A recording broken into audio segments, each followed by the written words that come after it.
Hey everyone, welcome back to the channel again Nikki this side.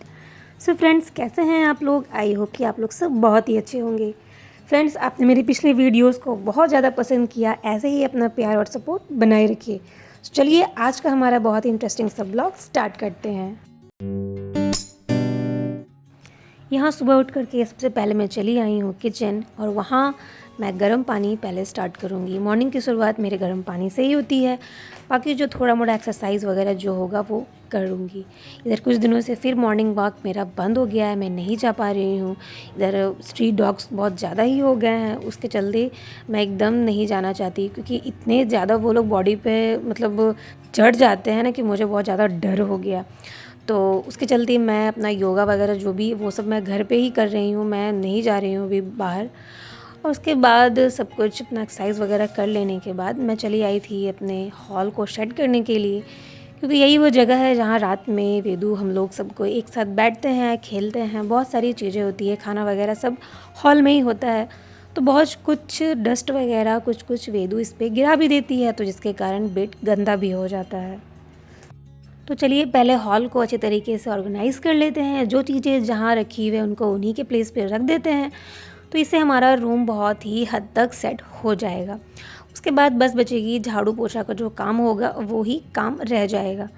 तो यहाँ वेदू को भी मैंने सुबह उठा दिया है और आज हमें जाना है वेदू का रीएडमिशन करवाने, और आज उसकी बुक्स वगैरह भी लेने हैं। एक थॉट मेरे माइंड में आ रहा है कि कितने पेरेंट्स जो आप लोग देख रहे होंगे, जितने भी मॉमीज़, क्या आप लोग एग्री करते हैं इस रीएडमिशन वाले जो मेथड है उससे? मुझे तो ये बिल्कुल भी सही नहीं लगता कि जब बच्चे की एंट्री हो चुकी है स्कूल में, तो हर साल ये रीएडमिशन का जो चक्कर है वो नहीं होना चाहिए। कितने लोग मेरे बात से सहमत है वो प्लीज़ कमेंट में बताइएगा। तो चलिए टॉपिक पे आते हैं। वहाँ मैंने हॉल की सेटिंग कर दी है। उसके बाद मैं चली आई थी अपने बेडरूम, वहाँ भी लगे हाथ बेड वगैरह को अच्छे तरीके से बना दिया है। अब गर्मियाँ आ गई हैं, जितने भी ब्लैंकेट्स थे मोटे वाले मैंने उन्हें रख दिया है, और पतले वाले अभी हल्के वाले ब्लैंकेट्स निकाल के रखा है, क्योंकि फ़ैन वगैरह चलाना पड़ता है तो कुछ थोड़ा मोड़ा ओढ़ने की ज़रूरत पड़ जाती है। उसके बाद उधर का काम मेरा फिनिश हो गया था, फिर लगे हाथ मैंने झाड़ू भी कंप्लीट कर लिया। तो अभी मॉर्निंग का जो जितने भी बेसिक काम होते हैं यही सब स्टार्ट करके मैं ख़त्म कर लेती हूँ। और हस्बैंड भी आज उनकी छुट्टी है, तो वो भी किसी काम से मार्केट चले जाएंगे, तो फटाफट से पहले ये काम कर लेती हूँ। और अभी ब्रेकफास्ट बनाने का ये मैं नहीं रखी हूँ, अभी मैं बस जो हम लोगों की तरफ में गीला चावल और चोखा बोला जाता है, आज मैं सिंपली वही बना रही हूँ। तो बहुत बार हम लोग इस तरह का ही ब्रेकफास्ट रखते हैं। अगर मूढ़ी वगैरह हो, हम लोग मैक्सिमम टाइम ऐसे ही करते हैं। बंगालीज ज़्यादा करके मूढ़ी छोला हो गया, तो इस तरह की चीज़ें कभी कभी ब्रेकफास्ट में हम लोग यही सब जो शॉर्टकट चीज़ें होती है उसी को ही खा लेते हैं। तो यहाँ मैं लगे हाथ बाहर भी झाड़ू कर दे रही हूँ, और कुछ चप्पल थे वो सब स्टैंड से नीचे हो गए थे, तो उनको भी उन्हीं के प्लेस पे रख दिया। और ये रहा मेरा चावल जो कि लगभग रेडी हो गया। इसका जो हम लोग माड़ है उसको नहीं निकालते, वो चावल में एज इट इज़ रहता है। और इधर मैंने कुछ आलू को बॉईल किया, जो कुछ ज़्यादा ही बॉईल हो गए थे, उनको मैंने साइड कर लिया। और इधर मैं 2 टमाटर को भी ऐसे ही पका ले रही हूँ, जिसको मैं उसी चोखे में मिक्स कर दूँगी, तो बहुत ही अच्छा एक हमारा चोखा रेडी हो जाएगा। और उधर वो कर लेने के बाद मैं चली आई थी इधर रूम की क्लीनिंग करने के लिए। पोछा वगैरह फटाफट से लगा लूँगी, क्योंकि खाना वगैरह बना करके ही मैं फाइनली उसके स्कूल जाऊँगी। हम लोग दोनों ही जाएंगे, वेदू के पापा और हम भी। तो पहले ये सब काम कंप्लीट कर लेते हैं कि आज से रीएडमिशन का वो स्टार्ट है, तो मैं सोच रही हूँ कि रीएडमिशन और बुक्स वगैरह मैं एक ही बार लेकर के चली आऊँ, क्योंकि बार बार फिर वही सब काम नहीं अच्छा लगता। आज अगर एक बार गए हैं तो क्यों ना थोड़ा टाइम दे करके उस काम को कंप्लीट कर लिया जाए।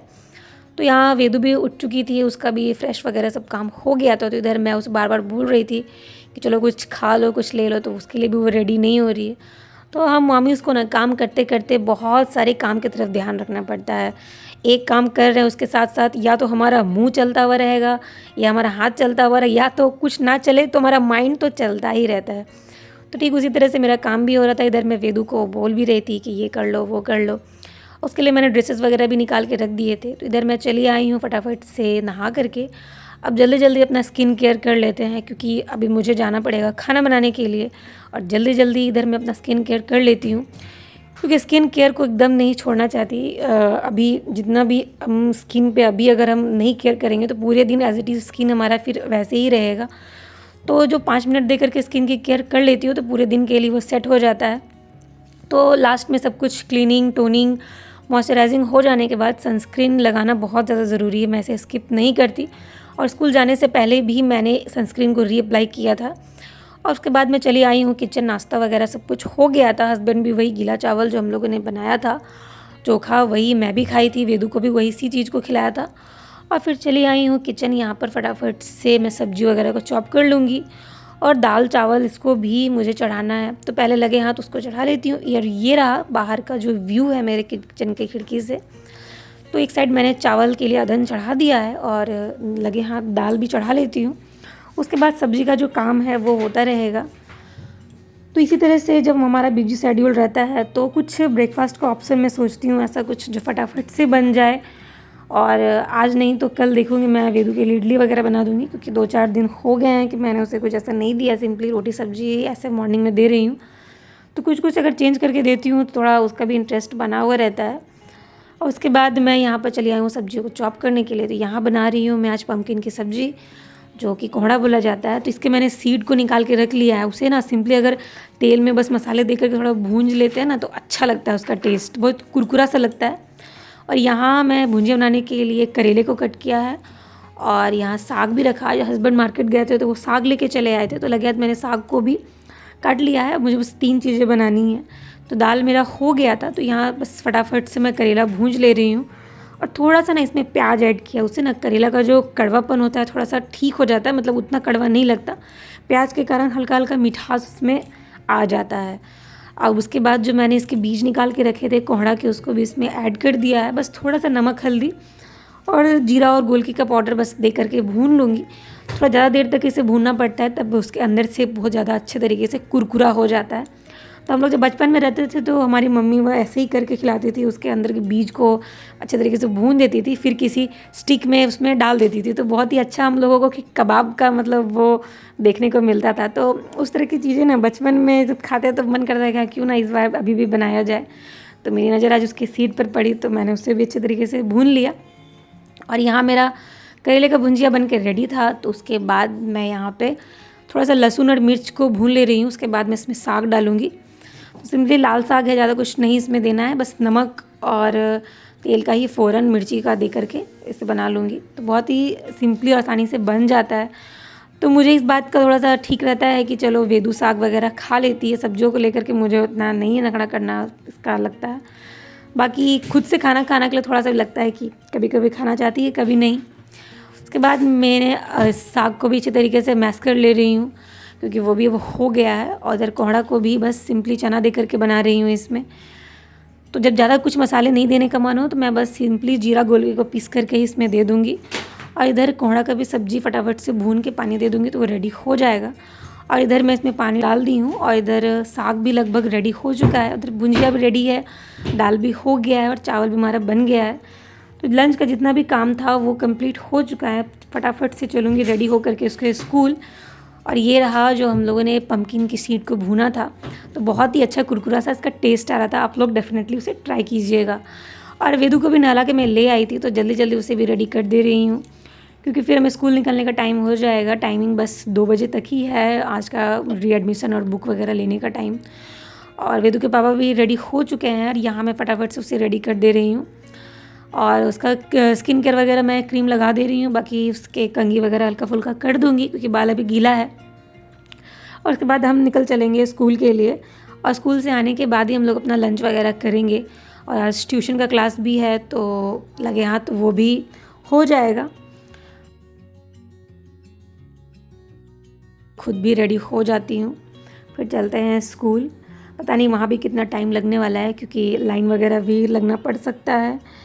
तो देखते हैं कितना देर हम लोगों का स्कूल में लग जाता है। यहाँ मैं वेदू के साथ बहुत सारी बातें भी कर रही थी, उसके साथ कंघी भी उसकी हो रही है। तो बोल रही थी कि आप तुम क्लास केजी में चली गई हो, तुम्हारे न्यू बुक्स आ जाएंगे, न्यू क्लास में चली जाओगी, न्यू टीचर भी मिलेगी। तो उसे भी बहुत अच्छा लग रहा था। तो कभी कभी बच्चों को हम किसी बात में इंगेज कर देते हैं ना, तो फिर उनको भी ज़्यादा इंटरेस्ट लगने लगता है। तो इसी तरीके से ये काम मेरा कंप्लीट हो गया और मैं फर्स्ट फटाफट से निकल जाऊंगी। यहाँ पे मुझे काम ही दिख रहा था, टॉवल पड़ा हुआ था बेड पे, कुछ पेपर्स थे, तो हम होममेकर्स को कहीं जाना हो या आना हो, काम हमेशा इंतज़ार करता रहता है, हम लोगों की ऑटोमेटिक हैबिट ही बन जाती है। सो अब चलते हैं उसके स्कूल, और यहाँ मैं लॉक कर दे रही हूँ। उसके बाद आकर के लंच करूँगी। उसके बाद हम लोग आकर के अपना लंच किए। उसके बाद मैंने कुछ सैलड वगैरह काटा, और ये रहा हम लोगों का लंच जो मैंने अपने लिए निकाला, हस्बैंड के लिए और वेदू के लिए। तो इसी तरीके से एडमिशन वगैरह हो गया, बुक्स वगैरह लेकर के हम लोग घर चले आए। सो आज का ब्लॉग में बस इतना ही फ्रेंड्स। आई होप कि आपको ब्लॉग अच्छा लगा होगा। अगर ब्लॉग में कुछ अच्छा लगा है तो प्लीज़ उसे लाइक कीजिएगा, और इस छोटे से क्रिएटर को इसी तरह से अपना प्यार और सपोर्ट दीजिएगा। मैं मिलूँगी आपसे एक नेक्स्ट वीडियो में। तब तक के लिए stay happy and stay blessed.